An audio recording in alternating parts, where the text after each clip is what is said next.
ಕರ್ತನಲ್ಲಿ ಪ್ರೀತಿಯುಳ್ಳ ದೇವಜನರೇ, ನಮಗಾಗಿ ಶಿಲುಬೆ ಶ್ರಮೆಯನ್ನು ತಾಳಿ ನಮ್ಮ ಎಣಿಕೆಗೆ ಸಿಕ್ಕದಷ್ಟು ಅನೇಕ ಲಾಭಗಳನ್ನು, ಆಶೀರ್ವಾದಗಳನ್ನು ಒದಗಿಸಿದ ನಮ್ಮ ಕರ್ತನಾದ ಯೇಸು ಕ್ರಿಸ್ತನ ಅತ್ಯಧಿಕವಾದ ಕೃಪೆಯು ಸಮಾಧಾನವು ತಮಗೂ ತಮ್ಮ ಕುಟುಂಬದ ಪ್ರಿಯರೆಲ್ಲರಿಗೂ ಹೇರಳವಾಗಿ ಅನುಗ್ರಹಿಸೋಣವಾಗಲಿ. ನಮ್ಮ ಕರ್ತನಾದ ಯೇಸು ಕ್ರಿಸ್ತನ ಶಿಲುಬೆ ಶ್ರಮೆಯ ಲಾಭಗಳನ್ನ ಧ್ಯಾನಿಸ್ತಿರುವಲ್ಲಿ ನಾವು ತಿರುಗಿ ಯೆಶಾಯನ ಪ್ರವಾದನ ಗ್ರಂಥ 53ನೇ ಅಧ್ಯಾಯ 4-5 ವಚನಗಳನ್ನ ಧ್ಯಾನಿಸೋಣ. ನಿಜವಾಗಿಯೂ ನಮ್ಮ ಸಂಕಷ್ಟಗಳನ್ನು ಅನುಭವಿಸಿದನು, ಅವನು ಹೊತ್ತ ಹೊರೆಯು ನಮ್ಮ ಸಂಕಟವೇ ಹೌದು. ನಾವಾದರೂ ಅವನು ದೇವರಿಂದ ಬಾಧಿತನು, ಪೆಟ್ಟು ತಿಂದವನು, ಕುಗ್ಗಿಸಲ್ಪಟ್ಟವನೆಂದು ಭಾವಿಸಿಕೊಂಡೆವು. ನಮ್ಮ ದ್ರೋಹಗಳ ದೆಸೆಯಿಂದ ಅವನಿಗೆ ಗಾಯವಾಯಿತು, ನಮ್ಮ ಅಪರಾಧಗಳ ನಿಮಿತ್ತ ಅವನು ಜಜ್ಜಲ್ಪಟ್ಟನು. ನಮಗೆ ಸುಶಾಂತಿಯನ್ನುಂಟು ಮಾಡುವ ದಂಡನೆಯನ್ನು ಅವನು ಅನುಭವಿಸಿದನು, ಅವನ ಬಾಸುಂಡೆಗಳಿಂದ ನಮಗೆ ಗುಣವಾಯಿತು. ಈ ವಾಕ್ಯಗಳನ್ನ ಧ್ಯಾನಿಸುವುದಕ್ಕೆ, ಗ್ರಹಿಸುವುದಕ್ಕೆ ದೇವರಾತ್ಮನು ತಾನೇ ನಮಗೆ ಬೋಧಿಸಲಿ, ಆತ ನಮ್ಮನ್ನು ಬಲಪಡಿಸಲಿ. ದೇವರು ನಮ್ಮನ್ನು ತನ್ನ ಜ್ಞಾನವುಳ್ಳ ಆತ್ಮನಿಂದ ತುಂಬಿಸಿ ನಮ್ಮ ಮನೋನೇತ್ರಗಳನ್ನ ಬೆಳಗಿಸಲಿ. ಯೇಸು ಕ್ರಿಸ್ತನ ಕುರಿತು, ಆತನ ಶಿಲುಬೆ ಶ್ರಮೆಯ ಕುರಿತು ನಾವು ಹೆಚ್ಚೆಚ್ಚಾಗಿ ತಿಳ್ಕೊಂಡು ಈ ಲೋಕದಲ್ಲಿ ಜಯಶಾಲಿಗಳಾಗುವುದಕ್ಕೂ, ಸೈತಾನನ ಮೇಲೆ ಜಯ ಸಾಧಿಸುವುದಕ್ಕೂ ಕರ್ತ ನಮ್ಮನ್ನು ಶಕ್ತರನ್ನಾಗಿ ಮಾಡಲಿ. ಪ್ರಿಯರೇ, ವಾಕ್ಯಗಳನ್ನ ನಾವು ಈಗಾಗಲೇ ಪದೇ ಪದೇ ಓದಿದ್ದೇವೆ. ಕಳೆದ ತಿಂಗಳಿನಿಂದ ನಾವು ಈ ವಾಕ್ಯಗಳನ್ನ ಅನೇಕ ಸರಿ ಧ್ಯಾನಿಸಿದ್ದೇವೆ. ಎಷ್ಟು ಸಾರಿ ಧ್ಯಾನಿಸಿದರೂ ಅದು ನಮಗೆ ದೊಡ್ಡ ಆಶೀರ್ವಾದವೇ. ಕಾರಣ, ಎಲ್ಲಾ ಮನುಷ್ಯರು ಒಂದಲ್ಲ ಒಂದು ವಿಧದಲ್ಲಿ ಬಾಧೆ ಪಡುವವರೇ. ಆದುದರಿಂದ ವಾಕ್ಯವು ಹೇಳ್ತದೆ, ನಿಜವಾಗಿಯೂ ನಮ್ಮ ಸಂಕಷ್ಟಗಳನ್ನು ಅನುಭವಿಸಿದ ನಾವು, ಅವನು ಹೊತ್ತವರೇ ನಮ್ಮ ಸಂಕಟವೇ ಹೌದು. ಯೇಸು ನಮ್ಮ ಸಂಕಷ್ಟ ಅನುಭವಿಸಿದ್ದಾನೆ, ನಮ್ಮ ಹೊರೆಯನ್ನು ಹೊತ್ತಿದ್ದಾನೆ, ನಮ್ಮ ಸಂಕಟಗಳನ್ನ ಆತನು ಹೊತ್ತಿದ್ದಾನೆ. 5ನೇ ವಚನ ಹೇಳ್ತದೆ, ನಮ್ಮ ದ್ರೋಹಗಳ ದೆಸೆಯಿಂದ ಅವನಿಗೆ ಗಾಯವಾಯಿತು. ದ್ರೋಹ ನಮ್ಮದು, ಗಾಯ ಅವನಿಗೆ. ನಮ್ಮ ಅಪರಾಧಗಳ ನಿಮಿತ್ತ ಜಜ್ಜಲ್ಪಟ್ಟನು, ಅಪರಾಧ ನಮ್ಮದು, ಜಜ್ಜಲ್ಪಟ್ಟದ್ದು ಅವನು. ನಮಗೆ ಸುಶಾಂತಿನುಂಟು ಮಾಡುವ ದಂಡನೆಯನ್ನು ಅವನು ಅನುಭವಿಸಿದನು, ಅವನ ಬಾಸುಂಡೆಗಳಿಂದ ನಮಗೆ ಗುಣವಾಯಿತು. ಇಲ್ಲಿ ನಮಗೆ ಸುಶಾಂತಿನುಂಟು ಮಾಡುವ ದಂಡನೆಯನ್ನು ಅವನು ಅನುಭವಿಸಿದನು ಎಂಬುದಾಗಿ ಬರೆದದೆ. ಕೆಲವು ಭಾಷಾಂತರಗಳಲ್ಲಿ ನಮಗೆ ಸುಕ್ಷೇಮನುಂಟು ಮಾಡುವ ದಂಡನೆಯನ್ನು ಅನುಭವಿಸಿದನೆಂಬುದಾಗಿಯೂ ಸಹ ಅದು ಭಾಷಾಂತರಿಸಲಾಗಿದೆ. ನಾವು ಓದಿದ ಈ ಭಾಗದಲ್ಲಿ ನಮಗೆ ಸುಶಾಂತಿನುಂಟು ಮಾಡುವ ದಂಡನೆ, ಇಲ್ಲಿ ದಂಡನೆ ಎಂಬುದಾಗಿ ಬರೆದದೆ ಹೊರತು ಶಿಕ್ಷೆ ಎಂಬುದಾಗಿ ಬರಲಿಲ್ಲ. ಶಿಕ್ಷೆಗೂ ದಂಡನೆಗೂ ದೊಡ್ಡ ವ್ಯತ್ಯಾಸವಿದೆ. ಒಬ್ಬ ಮನುಷ್ಯನಿಗೆ ಪರಿವರ್ತನೆ ಆಗುವುದಕ್ಕಾಗಿ, ಅವನು ತನ್ನ ಜೀವಿತವನ್ನು ತಿದ್ದಿಕೊಳ್ಳುವುದಕ್ಕಾಗಿ ಅವನಿಗೆ ಕೊಡುವಂತ ಒಂದು ದೈಹಿಕ ಬಾಧೆ ಅಥವಾ ಅವನಿಗೆ ಒಂದು ಪರಿಶ್ರಮಕ್ಕೆ ಒಳಪಡಿಸುವಾಗ ತಿದ್ದಿಕೊಳ್ಳುವುದಕ್ಕಾಗಿ ಅದನ್ನು ಶಿಕ್ಷೆ ಅಂತಾರೆ. ಆದರೆ ಮನುಷ್ಯನಿಗೆ ಅವಕಾಶ ಕೊಟ್ಟು ಎಷ್ಟು ಅವಕಾಶ ಕೊಟ್ಟರೂ ಆತನು ಇನ್ನು ತಿದ್ದಿಕೊಳ್ಳದೆ ಆತನು ತನ್ನದೇ ವಿಧದಲ್ಲಿ ಆತನು ಜೀವಿಸೋದಾದರೆ ಅದೊಂದು ಆತನೊಬ್ಬ ಸಮಾಜ ಘಾತುಕನಾಗಿದ್ದರೆ ಅಥವಾ ಇತರರನ್ನು ವಿಪರೀತವಾಗಿ ಬಾಧಿಸುವನಾಗಿದ್ದರೆ, ಅವನಿಗಿನ್ನೂ ತಿದ್ದಿಕೊಳ್ಳುವುದಕ್ಕೆ ಅವಕಾಶ ಕೊಡದೆ ಅವನಿಗೆ ಕೊನೆಯದಾಗಿ ನೇಮಿಸುವಂತ ಒಂದು ಬಾಧೆಯನ್ನ ದಂಡನೆ ಎಂಬುದಾಗಿ ಹೇಳ್ತಾರೆ. ಇನ್ನೂ ತಿದ್ದಿಕೊಳ್ಳುವುದಕ್ಕೆ ಅವಕಾಶವಿಲ್ಲ. ಹಾಗಾಗಿ ಗಲ್ಲು ಶಿಕ್ಷೆ ಅಥವಾ ಮರಣದ ಶಿಕ್ಷೆಯನ್ನು ಯಾರಿಗಾದ್ರೂ ಕೊಡುವಾಗ ಅದನ್ನ ಮರಣ ಶಿಕ್ಷೆ ಎಂಬುದಾಗಿ ಹೇಳದೆ ಮರಣ ದಂಡನೆ ಎಂಬುದಾಗಿ ಹೇಳ್ತಾರೆ. ಮರಣದಂಡನೆ ಇನ್ನು ಅವನಿಗೆ ತಿದ್ದಿಕೊಳ್ಳುವುದಕ್ಕೆ ಅವಕಾಶವಿಲ್ಲ. ಕಾನೂನಿನ ಪ್ರಕಾರ ಇಂಥ ಸಂಗತಿಗಳಿವೆ. ಹಾಗಾದ್ರೆ ಇಲ್ಲಿ ಒಂದು ಮಾತನ್ನು ಓದಿದ್ದೇವೆ, ನಮಗೆ ಸುಶಾಂತಿನುಂಟು ಮಾಡುವ ದಂಡನೆಯನ್ನು ಅವನು ಅನುಭವಿಸಿದನು. ಹಾಗಾದ್ರೆ ನಾವು ಅನುಭವಿಸಬೇಕಾದ ದಂಡನೆಯನ್ನ ಯೇಸು ತನ್ನ ಮೇಲೆ ಹೊತ್ತುಕೊಂಡದ್ರಿಂದ, ಆತನು ಮರಣದಂಡನೆಗೆ ಗುರಿಯಾದದ್ರಿಂದ ಇದು ನಮಗೆ ಎಷ್ಟೋ ಸುಶಾಂತಿ, ಇದು ನಮ್ಗೆ ಎಷ್ಟೋ ಸುಕ್ಷೇಮ. ಬಹಳ ಒಂದು ಶ್ರೇಷ್ಠವಾದ ವಾಕ್ಯದ ಸಾಲುಗಳು. ಇದು ನಮಗೆ ನಿಶ್ಚಯವಾಗಿ ಸುಶಾಂತಿ, ನಮ್ಮನ್ನ ನೆಮ್ಮದಿಗೆ ಸೇರಿಸುವಂಥದ್ದು. ಕಮ್ಯುನಿಸ್ಟ್ ರಾಷ್ಟ್ರ ಒಂದರಲ್ಲಿ ನಡೆದ ಘಟನೆ. ಒಬ್ಬ ತಾಯಿಗೆ 4-5 ಪುಟ್ಟ ಪುಟ್ಟ ಮಕ್ಕಳಿಗೆ ತಂದೆ ಎಲ್ಲ ತೀರಿ ಹೋಗಿದ್ದಾರೆ. ತಾಯಿ ಈ ಮಕ್ಕಳಿಗಾಗಿ ದುಡಿದು ಈ ಪುಟ್ಟ ಮಕ್ಕಳನ್ನ ಪೋಷಿಸ್ತಿದ್ದಾರೆ.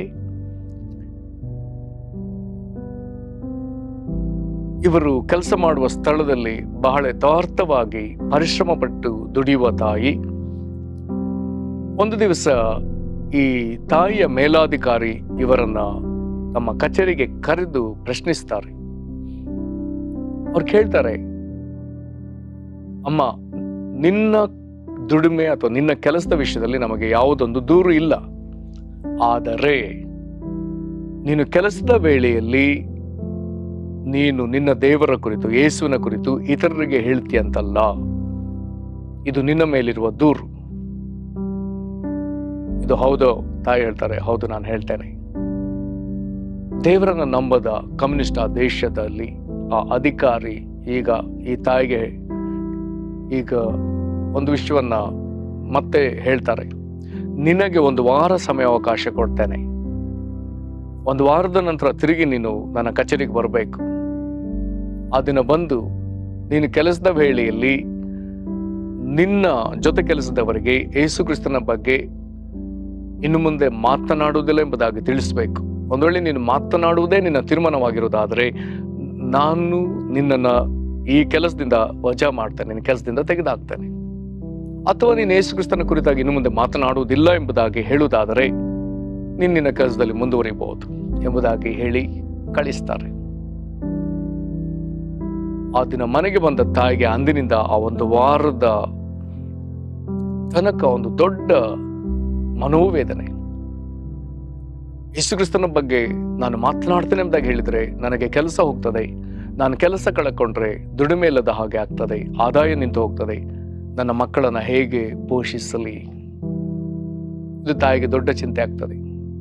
ದಿನಗಳು ಗತಿಸಿದಂತೆಲ್ಲ, ಆ ವಾರವು ಮುಗಿಯುತ್ತಿದ್ದಂತೆಲ್ಲ ತಾಯಿಗೀಗ ಚಿಂತೆ ಅಧಿಕ ಚಿಂತೆಯಾಗಿ ಕಾಡ್ತದೆ. ಚಿಂತಾಕ್ರಾಂತಳಾಗಿರುವ ತನ್ನ ತಾಯಿಯನ್ನ ಆ ಮಕ್ಕಳಲ್ಲಿ ಹಿರೇ ಮಗಳು ತಾಯಿಯನ್ನ ಗಮನಿಸ್ತಿರ್ತಾಳೆ. ತಾಯಿ ಯಾಕೋ ವಿಪರೀತ ಚಿಂತೆಯಲ್ಲಿ ಇರುವುದು ಗೊತ್ತಾಗಿ ಆಕೆ ತಾಯಿಗೆ ಕೇಳ್ತಾಳೆ, ಅಮ್ಮ, ಯಾಕೆ ನೀನು ಬಹಳ ವೇದನೆಯಲ್ಲಿದ್ದಿ, ಬಹಳ ಚಿಂತೆಯಲ್ಲಿದ್ದಿ? ಆಗ ತಾಯಿ ಯಾರ ಬಳಿ ಹೇಳಿಕೊಳ್ಳಲಾಗದ ಈ ವೇದನೆಯನ್ನ ಆ ಪುಟ್ಟ ಹಿರೇಮಗಳ ಬಳಿ ಹೇಳ್ತಾಳೆ. ನಾನು ಕೆಲಸದ ವೇಳೆಯಲ್ಲಿ ನನ್ನ ಜೊತೆ ಕೆಲಸದವರಿಗೆ ಯೇಸು ಕ್ರಿಸ್ತನ ಕುರಿತಾಗಿ ಹೇಳಿದ್ದರಿಂದ ನನ್ನ ಅಧಿಕಾರಿ ನನಗೆ ಈಗ 1 ವಾರ ಗಡುವು ಕೊಟ್ಟಿದ್ದಾರೆ. ನಾನು ಈ ವಾರ ಮುಗಿದ ಕೂಡಲೇ ನನ್ನ ನಾಡದ್ದು ಅಧಿಕಾರಿ ಮುಂದೆ ನಿಂತು ಯೇಸು ಕ್ರಿಸ್ತನ ಕುರಿತು ಹೇಳ್ತೇನೋ ಹೇಳುದಿಲ್ಲವೋ ಎನ್ನುವಂತ ತೀರ್ಮಾನವನ್ನು ತಿಳಿಸ್ಬೇಕು. ನಾನು ಯೇಸು ಕ್ರಿಸ್ತನ ಕುರಿತು ಹೇಳ್ತೇನೆ ಎನ್ನುವುದಾದ್ರೆ ನಾನು ಕೆಲಸ ಕಳ್ಕೊಳ್ತೇನೆ, ನಿಮ್ಮನ್ನು ಹೇಗೆ ಸಾಕ್ಲಿಕ್ಕೆ ಗೊತ್ತಿಲ್ಲ. ಒಂದು ವೇಳೆ ನಾನು ಯೇಸು ಕ್ರಿಸ್ತನ ಕುರಿತು ಹೇಳುವುದಿಲ್ಲ ಎಂಬುದಾಗಿ ಹೇಳಿದ್ರೆ ಆ ಕೆಲಸದಲ್ಲಿ ಮುಂದುವರಿಬಹುದು. ಹಿರೇಮಗಳು ಸುಮ್ಮನೆ ಕೇಳಿಸಿಕೊಳ್ತಾಳೆ. ಆಕೆ ದೇವರ ವಾಕ್ಯದಲ್ಲಿ ಆಕೆ ಟೀಚರ್ ಹೇಳಿದಂತ, ಸಂಡೇ ಸ್ಕೂಲ್ ಟೀಚರ್ ಹೇಳಿದಂತ ಒಂದು ವಾಕ್ಯ ಆಕೆಗೆ ಆ ಸಮಯಕ್ಕೆ ಜ್ಞಾಪಕಕ್ಕೆ ಬರ್ತದೆ. ಆಕೆ ಕೂಡಲೇ ತಾಯಿಗೆ ಹೇಳ್ತಾಳೆ, ಅಮ್ಮ, ನನಗೆ ಸಂಡೇ ಸ್ಕೂಲ್ ಟೀಚರ್ ಹೇಳಿಕೊಟ್ಟಿದ್ದಾರೆ, ನನ್ನನ್ನು ಸನ್ಮಾನಿಸುವವರನ್ನು ನಾನು ಸನ್ಮಾನಿಸ್ತೇನೆ ಎಂಬುದಾಗಿ. ಆದುದರಿಂದ ನೀವು ಮೇಲಾಧಿಕಾರಿಗೆ ಹೇಳ್ರಿ, ನಾನು ಸುವಾರ್ತೆ ಹೇಳ್ತೇನೆ ಎಂಬುದಾಗಿ ಹೇಳ್ರಿ. ಮಗಳ ಈ ಒಂದು ಮಾತು ತಾಯಿಗೆ ಎಷ್ಟೋ ಆದರಣೆ ಆಗ್ತದೆ. ಮಾರು ಪ್ರಶ್ನೆ ಇಲ್ಲದೆ ತಾಯಿ ಸಮಾಧಾನದಿಂದ ಅವರು ವಾರ ಕಳೆದು ಅಧಿಕಾರಿ ಕಚೇರಿಗೆ ಹೋಗ್ತಾರೆ.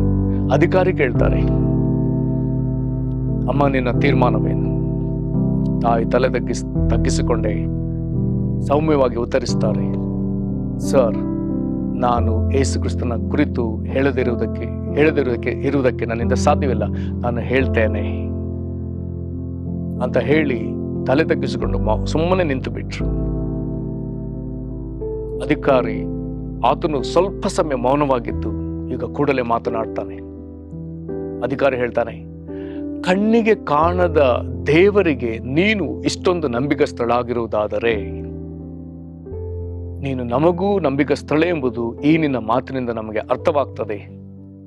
ಹಾಗಾದರೆ ಇನ್ನು ಮುಂದೆ ನಿನ್ನನ್ನ ಈ ಕೆಲಸದಲ್ಲಿ, ಯಾವ ಕೆಲಸದಲ್ಲಿ ನಿನ್ನನ್ನು ಇಟ್ಟಿದ್ದೆವೋ ಆ ಕೆಲಸದಲ್ಲಿ ನಾವು ನಿನಗೆ ಮೇಲ್ವಿಚಾರಕಗಳನ್ನಾಗಿ ಒಂದು ಅಧಿಕಾರ ಸ್ಥಾನವನ್ನು ಕೊಡ್ತೇವೆ. ನೀನು ಇನ್ನು ಮುಂದೆ ನಿನ್ನ ಜೊತೆ ಕೆಲಸದವರ ಮೇಲೆ ಒಬ್ಬ ಮೇಲ್ವಿಚಾರಕಳಾಗಿ ನೀನು ಇರಬಹುದು ಹೋಗೆಂಬುದಾಗಿ ಕಳಿಸ್ತಾನೆ. ಆಕೆ ಕೆಲಸ ಕಳಕೊಳ್ಳಿಲ್ಲ, ಬದಲಾಗಿ ಬಡ್ತಿಯನ್ನು ಪಡಕೊಂಡ್ಲು, ಪ್ರಮೋಷನ್ ಪಡಕೊಂಡ್ಲು. ಪ್ರಿಯರೇ, ನಮಗೆ ಸುಶಾಂತನುಂಟು ಮಾಡುವ ದಂಡನೆನ ಯೇಸು ಅನುಭವಿಸಿದ್ದಾನೆ. ಆ ತಾಯಿಗೆ ಅದನ್ನ ಸಮಾಧಾನ ಕೊಡುವಂತೆ ಈಕೆಗಿದ್ದ ಶಿಕ್ಷೆನ ಯೇಸು ದಂಡನೆ ಅನುಭವಿಸಿದ್ರಿಂದ ಆತನು ಆ ದಂಡನೆಯಿಂದ ಪಾರು ಮಾಡಿದ್ದಾನೆ. ಈಕೆಗೆ ಆ ಕೆಲಸ ಮುಂದುವರಿಯುವುದಲ್ಲ, ಆಕೆಗೆ ಇನ್ನೂ ಉನ್ನತ ಪದವಿಗೆ ಆತನು ತಂದಿದ್ದಾನೆ. ಕರ್ತನಲ್ಲಿ ಪ್ರೀತಿಯುಳ್ಳ ದೇವ ಜನರೇ, ಆತನನ್ನು ಸನ್ಮಾನಿಸುವನು ಆತನ ಸನ್ಮಾನಿಸ್ತಾನೆ. ಆತನನ್ನು ತಿರಸ್ಕರಿಸುವವರು ತಿರಸ್ಕಾರ ಹೊಂದುವರು ಎಂಬುದಾಗಿ ವಾಕ್ಯದಲ್ಲಿ ಬರೆದದೆ. ನಾವು ದೇವರಿಗೆ ಎಷ್ಟೋ ನಂಬಿಕಸ್ಥರಾಗಿ ಇರುವುದಕ್ಕಾಗಿ ಯೇಸು ಕ್ರಿಸ್ತನಲ್ಲಿ ನಾವು ದೇವರನ್ನು ಎಷ್ಟೋ ಸನ್ಮಾನಿಸುವವರಾಗಿ ಆತನ ಮುಂದೆ ಯಾವಾಗಲೂ ಕಾಣಿಸೋಣ, ನಮ್ಮನ್ನು ಒಪ್ಪಿಸಿಕೊಡೋಣ. ಪರಲೋಕದಲ್ಲಿ ನಮ್ಮ ತಂದೆಯೇ, ಇದರಿಂದ ಈ ವಾಕ್ಯಕ್ಕಾಗಿ ನಾವು ನಿನಗೆ ಸ್ತೋತ್ರ ಹೇಳ್ತೇವೆ. ನಮಗೆ ಸುಶಾಂತಿನುಂಟು ಮಾಡುವ ದಂಡನೆಯನ್ನು ಅನುಭವಿಸಿದ ಯೇಸುವೆ, ಕರ್ತನೆ, ನಾವೆಷ್ಟೋ ಸಾರಿ ಎಷ್ಟೋ ವಿಧದ ದಂಡನೆಗೂ ಶಿಕ್ಷೆಗೂ ಪಾತ್ರರಾಗಿರುವಲ್ಲಿ ದೇವರೇ, ನೀನೇ ನಮ್ಮನ್ನು ಬಿಡುಗಡೆ ಮಾಡುವ ದೇವರು. ನಮಗಾಗಿ ದಂಡನೆಯನ್ನು ಅನುಭವಿಸಿದ್ರಿಂದ ದಂಡನೆಗಳಿಂದ ಬಿಡುಗಡೆ ಮಾಡುವ ದೇವರು ನೀನಾಗಿದ್ದೆ, ನಿನಗೆ ಸ್ತೋತ್ರ. ಕರ್ತನೆ, ಇದನ್ನ ವಾಕ್ಯ ಕೇಳ್ತಿರುವಂತೆ ನಿನ್ನ ಮಕ್ಕಳು ಇಂಥ ಹೋರಾಟಗಳಲ್ಲಿ ಹಾದು ಹೋಗುತ್ತಿರುವುದಾದರೆ ಕರ್ತನೆ, ನಿನ್ನನ್ನು ಪರಲೋಕ ತಂದೆ ಯೇಸು ಕ್ರಿಸ್ತನಲ್ಲಿ ಇವರು ನಿನ್ನನ್ನು ಹೆಚ್ಚೆಚ್ಚಾಗಿ ಸನ್ಮಾನಿಸುವವರಾಗಿ ತೀರ್ಮಾನದಲ್ಲಿ ಭದ್ರರಾಗಿ ನಿಂತು ಕರ್ತನೆ, ನಿನಗಾಗಿ ನಂಬಿಕಸ್ಥರಾಗಿ ನೀನು ಅನುಗ್ರಹಿಸಿದ ಓಟವನ್ನು ಓಡುವುದಕ್ಕೆ ಬಲಪಡಿಸು.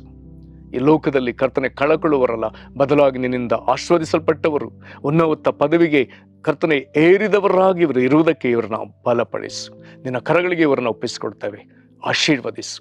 ಯೇಸು ಕ್ರಿಸ್ತನ ಹೆಸರಿನಲ್ಲಿ ಬೇಡಿದ್ದೇವೆ ನಮ್ಮ ತಂದೆಯೇ, ಆಮೇನ್. ಕರ್ತನೆ ನಿಮ್ಮನ್ನು ಆಶೀರ್ವದಿಸಲಿ. ವಂದನೆಗಳು.